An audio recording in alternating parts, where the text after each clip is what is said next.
Hey,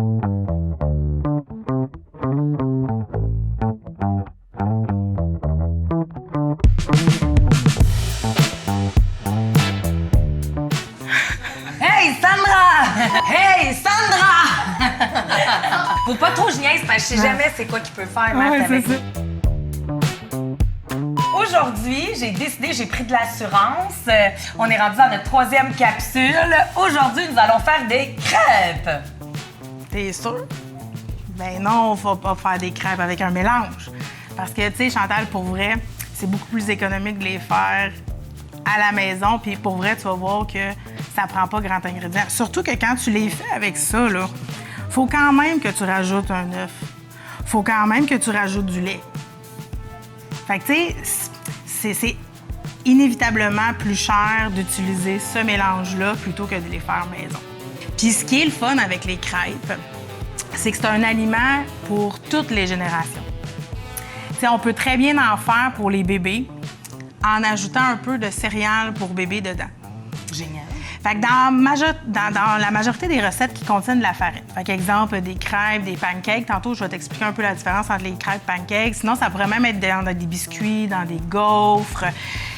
Vous pouvez remplacer la moitié de votre quantité de farine par une double quantité de céréales. C'est-à-dire, si tu as 2 tasses de farine, tu gardes une tasse de farine, puis ton autre tasse de farine, tu la remplaces par 2 tasses de céréales pour bébé. Parce qu'une fois qu'ils vont être mouillés, eux, là, ça n'a pas la même texture que de la farine. Fait que c'est pour ça qu'on y va avec une double portion de céréales.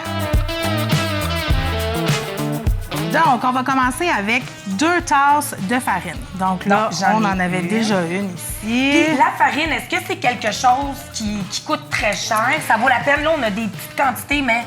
Bien, c'est sûr que si vous cuisinez pour la peine, ça vaut le coup d'acheter un plus gros contenant. Ensuite, on va ajouter nos 3 œufs. Pas de coquille, bravo! Ensuite, tu pourrais mettre 2 petites cuillères de sucre. Ça, là, c'est vraiment là, à votre choix. Là. Des fois, on peut pas en mettre du tout ou en mettre un petit peu. Quand on y va avec une crêpe plus déjeuner, bon, on va s'en mettre un petit peu. Mais si vous y allez avec une crêpe plus salée, oui. Ben là, ça va être d'éviter là, de mettre de là, sucre. Tu parles crêpe à déjeuner, crêpe salée. J'aimerais comprendre là, ta réflexion. Bien là, ce qu'on est en train de faire là aujourd'hui, c'est une crêpe fine. Fait que c'est les petites crêpes qu'on peut soit rouler ou replier ou autre. Fait que c'est les petites crêpes minces. Oui. Mais ça, les petites crêpes minces, là, il y a comme 1001 façons de pouvoir les manger. Là. Tu peux manger ta crêpe aux fruits, tu peux manger ta crêpe avec du yogourt, tu peux manger ta crêpe avec jambon fromage, asperges et béchamel. Fait qu'il y a vraiment plein de possibilités là, de manger des petites crêpes fines. Fait que ça devient un repas, pas juste un déjeuner, qui peut être facilement complet. Là. C'est pas toujours obligé d'être juste avec du sirop d'érable. Encore une fois, comme on fait des crêpes déjeuner, on va se mettre un petit peu de vanille. Puis là, un petit peu...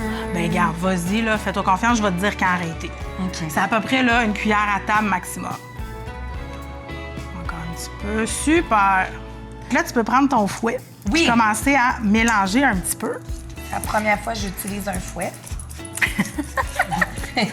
C'est les capsules des premières fois. Ah, c'est parfait, on est dans le vrai, là. OK. Tu vois, comme on dit aux enfants, doucement avec un fouet. Je veux juste dire aux parents, assurez-vous de faire la cuisine. On a dit comment c'était important de faire la cuisine avec vos enfants. Assurez-vous d'avoir la patience de Sandra. Donc là, je vais t'aider, mais c'est ça, là il te manque un ingrédient essentiel. On va y aller. Fait que pendant que tu brasses, doucement, moi, je vais te verser un peu de lait. Doucement. Fait que le lait, là, on en a besoin de 2 tasses et demie. Là, j'avais mon 2 tasses. Là, je vais te laisser mélanger. C'est normal? Un peu, oui. Okay. Plus tu vas mélanger, plus il va se libérer. Puis, ce qu'on veut, là, c'est d'y aller petit peu par petit peu comme ça pour essayer le moins possible d'avoir des grumeaux. Puis, tu sais, s'il en reste 3-4 grumeaux, c'est pas grave. Pas grave. On n'a pas de problème avec ça. Je vois souvent dans les émissions, ils tournent le bol. C'est une petite fantaisie que tu peux faire. Ça n'a pas d'utilité? Ah, OK. Je vais continuer à t'en vider un peu. Donc, si tu veux juste ici me donner la petite louche. La louche. La louche. Oui, C'est une louche, exactement. Bravo Chantal, tu as trouvé la louche. C'est une louche. Donc, on le disait hein, dans les épisodes précédents que ça peut aussi permettre à nos enfants d'apprendre du vocabulaire. Mais je dois dire que j'ai appris aussi.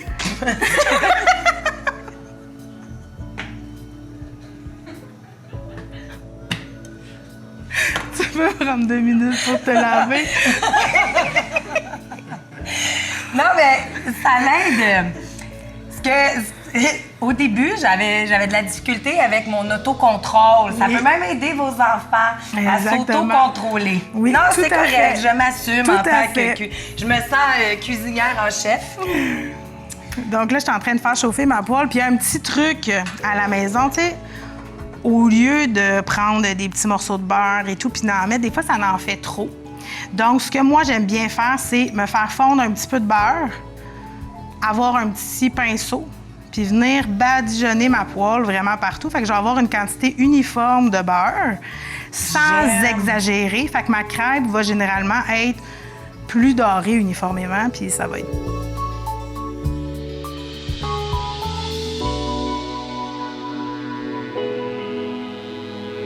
Bien, le défi, c'est de la faire la plus fine possible, tu sais. Fait que c'est pour ça que c'est liquide. Exactement. Puis, tu sais, là, ici, ma petite poêle, tu sais, on en avait parlé, là, mon amour de ma petite poêle à crêpes. Bien, c'est ça, c'est que c'est plus le fun parce que c'est vraiment uniforme. T'as pas tout le rebord de ta crêpe. Puis en fait, les crêpes, ce que j'aime aussi, on essaie vraiment là, de rester dans le sens d'essayer de ne pas gaspiller, de vraiment réutiliser tout ça.